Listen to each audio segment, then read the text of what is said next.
Good morning from France, and this is Coach Cynthia again, and I want to talk to you a little bit about why these swans are gathering around me.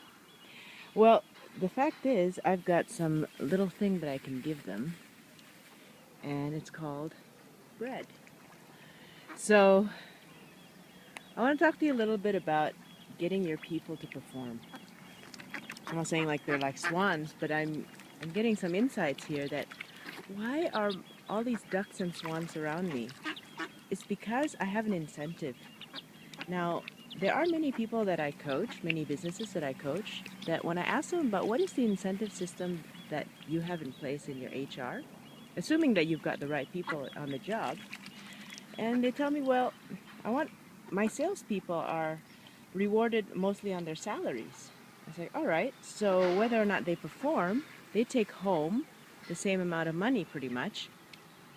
And they said, well, yeah. I said, well, okay, well, that doesn't make any sense because if you're really a salesperson, you won't be happy with that. In fact, if you're hiring salespeople who are just happy with salary, they shouldn't be in sales in the first place, in my opinion. So, back to incentives. If you are recruiting a position that you require a lot of variable performance, where it's pretty much unlimited what they can earn, then you should be really structuring their incentive system mostly on variable performance. So let's say if you have a salesperson, let's say they earn, I don't know, $3,000 a month, and you want them to perform higher, maybe you need to think about recruiting someone that earns maybe 2005, but then they can have up to $10,000 worth of incentives because if they perform up to a certain threshold or beyond, they can earn double, triple what their salaries are.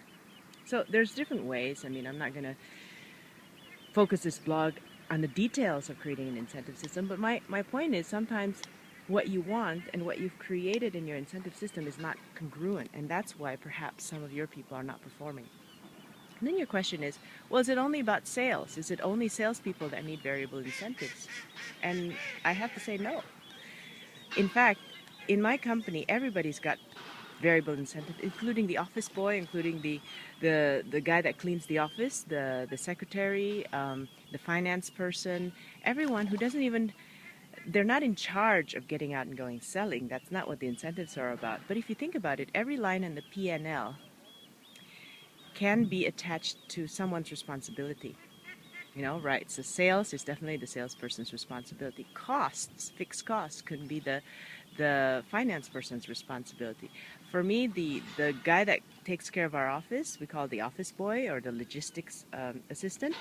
Basically, his incentive is mostly on electricity usage, stationary usage. He also handles a bit of purchasing, so how much we can save on the buying price of our office equipment or and office stationery. So when we reach a certain budget or a target, then he gets his variable incentive.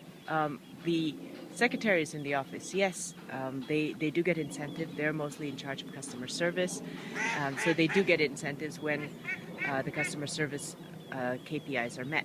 So what I'm saying is there's many ways to do this, and if you think creatively enough, you can do it. For non-sales position, yes, salary is probably something that should be more focused on rather than variable incentives. However, there should still be some variable incentives. And I'm not talking about, here's the thing I always get. I'm not talking about, a certain percentage of profits and then we'll split it evenly across the board at the end of the year. I mean, that just means that people who are not performing get away with not performing because there's going to be some equal incentive that's going to be distributed to the number of employees. I mean, that's just ridiculous because it actually helps people to hide behind performers, helps non-performers to hide behind performers, and that's not what you really want to create. Okay, so think about that this week. How can you improve your incentive system? I mean, this is all approaching quarter four. You're going to have to think about 2014 soon. So hopefully this video blog has given you something to think about. All right, bye-bye.